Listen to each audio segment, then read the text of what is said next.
opportunity for all players ಈ ತರ ಬರುತ್ತಲ್ಲ ಅದು ಮಾಡಿ. and it will future back.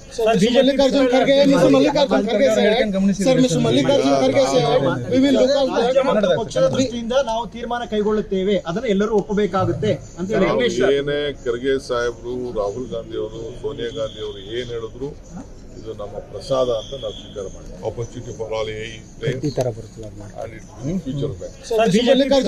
Mr. Mallikarjun Kharge said, we will look at ಪಕ್ಷದ ದೃಷ್ಟಿಯಿಂದ ನಾವು ತೀರ್ಮಾನ ಕೈಗೊಳ್ಳುತ್ತೇವೆ, ಅದನ್ನು ಎಲ್ಲರೂ ಒಪ್ಪಬೇಕಾಗುತ್ತೆ ಅಂತ ಹೇಳಿ ರಮೇಶ್ ಏನೇ ಖರ್ಗೆ ಸಾಹೇಬ್ರು, ರಾಹುಲ್ ಗಾಂಧಿ ಅವರು, ಸೋನಿಯಾ ಗಾಂಧಿ ಅವರು ಏನ್ ಹೇಳಿದ್ರು ಇದು ನಮ್ಮ ಪ್ರಸಾದ ಅಂತ ನಾವು ಸ್ವೀಕಾರ ಮಾಡಿದ್ವಿ. opportunity for all players ಈ ತರ ಬರುತ್ತಲ್ಲ ಅದು ಮಾಡಿ. and it will future back. Mr. Mallikarjun Kharge said, we will look at ಪಕ್ಷದ ದೃಷ್ಟಿಯಿಂದ ನಾವು ತೀರ್ಮಾನ ಕೈಗೊಳ್ಳುತ್ತೇವೆ, ಅದನ್ನು ಎಲ್ಲರೂ ಒಪ್ಪಬೇಕಾಗುತ್ತೆ ಅಂತ ಹೇಳಿ ರಮೇಶ್ ಏನೇ ಖರ್ಗೆ ಸಾಹೇಬ್ರು, ರಾಹುಲ್ ಗಾಂಧಿ ಅವರು, ಸೋನಿಯಾ ಗಾಂಧಿ ಅವರು ಏನ್ ಹೇಳಿದ್ರು ಇದು ನಮ್ಮ ಪ್ರಸಾದ ಅಂತ ನಾವು ಸ್ವೀಕಾರ ಮಾಡಿದ್ವಿ.